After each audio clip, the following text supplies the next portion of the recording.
long-awaited homecoming for 10 Americans, including a Navy SEAL veteran who were released from custody in Venezuela in a U.S. prisoner swap. The State Department exchanging them for hundreds of Venezuelan nationals that the Trump administration had already deported to El Salvador earlier this year. Our next guest is praising U.S. officials for making the swap without any major concessions. Former member of the White House hostage policy team, Alex Plitsas, joins us now. Alex, it's so great to have you on. So this is so interesting. We got rid of a bunch of bad hombres that we don't want. We send them to El Salvador, and then with the help of our friend, President Bukele, we get those guys sent back from CCOT over to Venezuela, and we get 10 prisoners back. We didn't exchange a whole lot. No, this was a good deal for the United States. I mean, oftentimes there are questions about whether there's going to be policy concessions or in previous deals in previous administrations, whether it involved money. This was nothing. Maduro basically got as little as possible here. It reeks of weakness for him. President Trump and the administration was able to get back 10 wrongfully detained U.S. persons. So basically, there's two types of designations. There's a hostage taking in a hostage event where a terrorist or criminal organization is going to hold someone as a hostage. This is a nation state taking somebody without a lawful purpose. So they were wrongfully detained.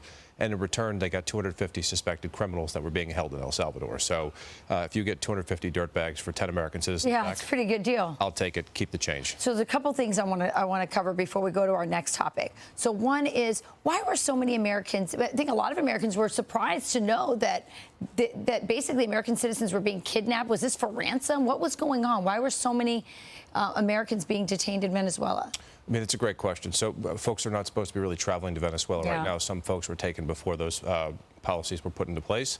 And the Venezuelan government is in trouble. It's the richest country in South America, natural resources all over the place.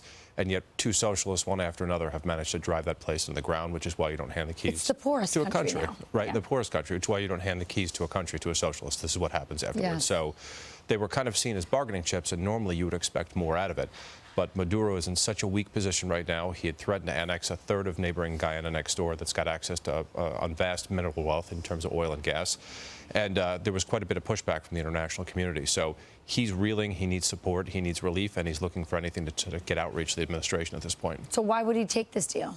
He would take this deal because it allows him to say that he's working with the administration. To look legitimate. Precisely, after an illegitimate election. Well, it's an interesting line that we're walking. We don't really have relations with the Maduro regime because they stole that election. And yet we need to work with them to get our people back because Donald Trump made that promise, and I'm sure those families are very happy. Let's talk to some other families that are very happy right now because Donald Trump is on the verge of securing 10 more hostages in Gaza. What do you know about it? So there's about 50 hostages remaining in Gaza at this point. 20 are said to be alive. There's been a deal on the table for the last couple of weeks, and what it is said to involve is about 10 of the 20 living hostages, which at this point are largely soldiers that are left over. The women, children, older men, et cetera, people that were not in the military have already been released or unfortunately were murdered in captivity at this point or have died. So there's about 20 living, so 10 would be back, and then 30 bodies, so about 15 or so. So Hamas doesn't want to give up everyone. Unfortunately, that would be the end of their leverage, and that's the end of them at that point, because they're essentially dead men walking. Once this conflict is over, there's nowhere for them to go, and they know that. They've also been stating that they want to remain as part of some post-war governance to include weapons and security, which the U.S. and Israelis have told them to pound sand over for the last couple of years. So that's not going to happen. So this looks like it's going to be yet another interim deal, which won't quite end the war, but it'll open probably a 60-day period of negotiations to try to get to the end of a war. Yeah, we got to end this war. We're really happy for these families. I know they're holding out a lot of hope. They know that their hope lies in Donald Trump. He's the only one that can get this done.